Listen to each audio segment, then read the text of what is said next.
ఆ రోజుల్లో క్లవ్ దొరగారని విజయవాడ నుంచి మెడ్రాస్ వరకు బకింగ్హామ్ కాలువ త్రవ్వేటప్పుడు ఆ దైవజనుడు ప్రజలు ఎంత వాక్యం చెప్పినా మారట్లేదన్న పరిస్థితిలో ఆ కాలువ తవ్వే పరంపరలో కరువు కాటకాల మీద ప్రజలు అల్లాడిపోతూ ఉంటే ఈ కాలువ తవ్వే కార్యక్రమంలో ఎవరైతే పాలు పంపులు పొందుతారో వారికి గోధుమలు, ఆహార ధాన్యాలు ఉచితంగా జీతంగా ఇవ్వబడతాయి. ఆ పనికి ఆహార పథకం పెట్టి పగలంతా పని చేయించుకొని ప్రతిరోజు సాయంత్రం వాళ్ళకు సువార్త చెప్పేవాడట.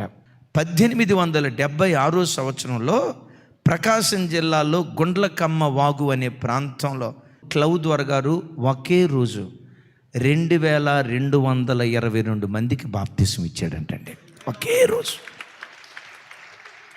బాప్తిసాలు స్టార్ట్ చేస్తే విచిత్రం 3 రోజుల పాటు కంటిన్యూస్గా సాగిందటండి. 3 రోజుల పాటు 2222 మందికి ఏకదాటిగా బాప్తిసం ఇచ్చాడు.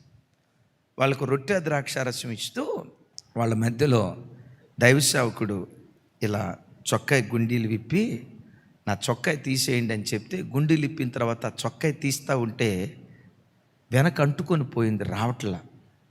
ఏంటో రావట్లేదని అలా బలవంతంగా లాగితే వెనక శరీరం, చర్మం, తోలు అట్లా ఊడొచ్చి రక్తం అట్లా పటపటమని కారుతూ ఉందట.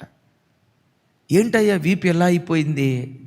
ఆ దైవజనుడు చెప్పాడంట, మేము చల్లగా ఉండే అమెరికా ప్రాంతంలో ఉండేవాళ్ళం కదా, ఈ ఎండ ప్రాంతం మాకు పడదయ్యా. ఈ ఎండకు చెమట గొల్లలు లేచి దురద పుట్టి ఆ తాడి చెట్లకు ఆ వీపునట్లా అలా ఇలా రాసి అలా గోకి చర్మం ఊడిపోయి మొత్తం అట్టగట్టిపోయిందయ్యా.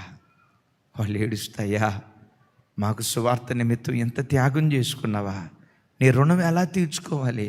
వాళ్ళు అట్లా అంటూ ఉంటే దైవజనుడు అన్నాడంట, మీ రక్షణ కొరకు యేసయ్య ఎట్లా రక్తాన్ని చిందించాడో దైవ సేవకులుగా మేము కూడా అలాగే రక్తాన్ని చిందించాం కదా.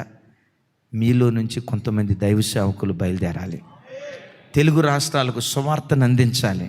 మీరే కొంతమంది యేసయ్యను గురించి ప్రకటించాలి, సేవకులుగా బయలుదేరండి అని చెప్తే ఆ 2222 మందిలో కొంతమంది దైవ సేవకులుగా లేచి ఆంధ్ర, తెలంగాణ అనేక ప్రాంతాలు తిరిగి కొన్ని వందల సంఘాలు స్థాపించారంట ఆ వ్యక్తులు.